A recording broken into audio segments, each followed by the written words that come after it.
Hello and welcome to Earth911's Sustainability in Your Ear. I'm Mitch Ratcliffe, your host, and today we are doing another innovator interview, this time with Frank Fox, who's the co-founder of Sustainable Composites, a Lancaster, Pennsylvania-based company that has invented a patented technology for making a new form of leather from scrap leather, which will dramatically reduce the waste associated with the leather industry. Frank, welcome to the show. How are you today? I am well, thank you. Thanks for inviting me. Well, enspire-leather, and folks, that's spelled E-N-S-P-I-R, is a new technology, basically. And it's leather, but it's not leather. Tell us what it is. Well, we call it is the only recycled product that looks, smells, feels, and behaves like leather. You can't tell it apart from leather. And one of the reasons is that we go to the basics, have developed a product to take all the fibers, separate the fibers out from scrap leather, and put those fibers into a solution, and then put them back together again on a machine that drains them. So we have reconstituted leather. We've taken it apart and taken its chemicals apart, put the leather fibers back together in a three-dimensional form. So it is leather, and the advantage of it is that you can get it in rolls, in sheets, and it's very flexible, smooth. It's now entering the marketplace. You can buy the product today, and it's going to be featured in shoes. We're working with a very large shoe manufacturer. Furniture and bags. It can supply most of the types of industry that leather would supply. Great. Well, let's talk a little more about the performance. Now, it's grained. It looks just like leather when I look at it, and yes. Of course it is. It's made of leather. And it smells and feels like leather. Does it have the same resistance to tears and to abrasions that leather does?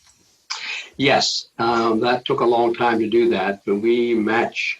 Well, there are a lot of types of leather and various properties of leather, but we match generally the leather standards in tear resistance, strength, and probably more abrasion resistance, and very good breathability. And it actually processes like leather after it's formed. It goes through finishing processing that the finisher can put any kind of embossing or coating or anything that would be leathery subject to. It will be softened like leather. It can be polished like leather. It can be buffed like leather.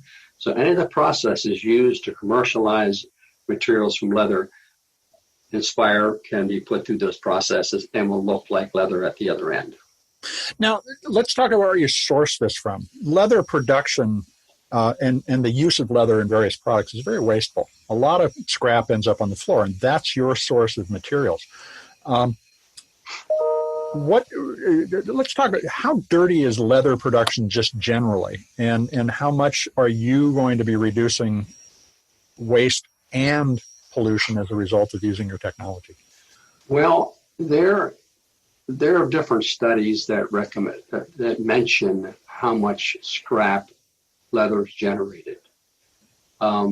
As a rule of thumb, from the hide to a final product, if you buy a product that has 1 square foot of leather in it, we've thrown away 3 square feet. You get about 25% yield in total for the total process. That's an incredible waste. There was an article written like 8 to 10 years ago in one of the governmental studies that said that in the leather industry, there is a 0.5 pound of waste generated for every person in the world. Okay. Now, what about the materials that are, or the chemicals that are used to tan leather? Is that something that you're going to be using in your process, or is that simply not necessary because you've already treated the leather with your process? No, we don't have to do any tanning. And all the ingredients that we use through the process are very environmentally friendly. Some of them are things that you would drink or have in your body. It's just different concentrations. And we've had it tested several different places, and there are no hazardous materials included in the product. And when you're done with all those waste products, are you processing and using those in order to even to reduce your footprint even further? The waste, we have no waste products when we make it. Everything, the only thing that comes out is water that's cleaner than when we take it in from the river. So there's no waste there. And if we generate waste in the process, we recycle it back into the material. So we generate no waste. And it's possible, although we haven't done it yet, to just collect the waste from the user and bring it back and recycle it. So it has potential of being zero waste in the whole cycle. So leather fibers could be very recyclable in and of themselves. So you could even recapture your own material at the end of its life and reuse those fibers. We don't do that yet. We've had a lot of contacts from large companies that want to utilize their waste and send us the scrap. That's a big driving force. We've had some very interesting contacts because people are looking at environmental impact of it and the fact that it is an alternative. And if you use our product instead of leather, you greatly reduce carbon impact, all the key indicators of environmental acceptableness, positive, that you can use a product that will accompany it. It's more hazardous to process fresh leather than it would be to use our material. Well, that's great to hear. Now, normally people associate a sort of an environmental premium with the price of things that are made sustainably. Is enspire-leather more or less expensive or roughly the same price as traditional leather? It will probably be lower price than the general utility leather. Because it's the cost to make it and the fact that we get leather free, it makes it easier to do that. So it could be quite cost effective. Now, and then the biggest advantage is that it greatly reduces scrap because the product comes in whatever form you want, perfect rectangles or in rolls, and you can optimize your yield. So we can probably, actually a little joke we say is we supply product to the general industry, everybody in the supply chain. For instance, we give the purchasing agent a lower price. We improve the manufacturing margins and your manager yields, that he gets better yields. And the marketing manager gets a new product. And that's sort of how we position it. Each of them got a gain using this material. Now, are you sourcing this locally, or are you going to be sourcing this from all over the world in the long run with many different productions? In the long run, we source now locally. We would have a significant availability of leather locally. Since not as much leather is sent to China and other parts of the world, there's a lot of leather available at the users, particularly the small pieces and the scrap items, which nobody can use. They bury it or burn it. That's ideal for us. And what we do differently, a lot of the synthetic recycled leathers will grind up the leather and use the leather as filler in a structure in some way, whether it's a coating or whether it's a polymer and it's a filler. We're the only ones that we found that actually are using the leather fibers back together again to create the strength. We don't have any attachments or webs. The strength is gotten from the fibers as it was in Mother Nature.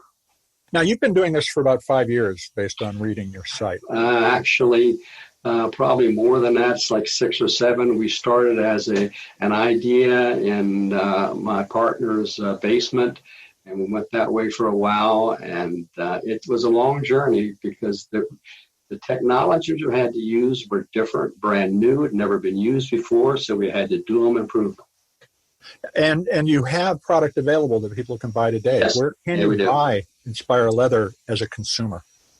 Just you could go into our internet and order, and it gives you instructions. It comes right to one of our reps. And normally we would turn around samples to you in about a day. And then you can decide, and the price list if you wish, and then you can decide how to proceed. In most cases, people who want to buy will go a step at a time. Will let us evaluate it first, and then we'll send them material and scraps and work with them. If they have a problem, we can work with them. So that's primarily on this phase what we're doing a lot of work with. If somebody has an interest, I can get you a material within a day. For a lot of folks who are listening, they may be doing projects that would be able to use this leather.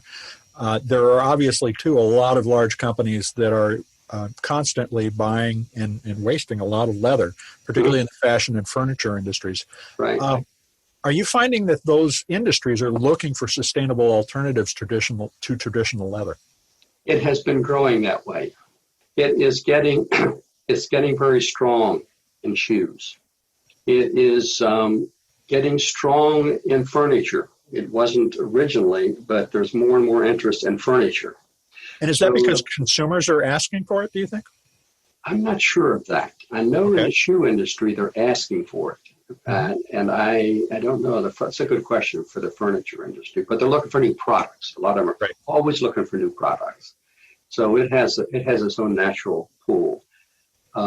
Europe is much more active than we are. But for instance, one time the automotive manufacturers in Europe were very interested in getting alternatives into cars. Now we work with Ford and General Motors in projects. They're very interested in pulling it in from the environmental aspect. I'm surprised at how some of the large companies are creating their own environmental divisions looking for alternative products. So it's been a lot easier to get in than it used to be in the automotive area.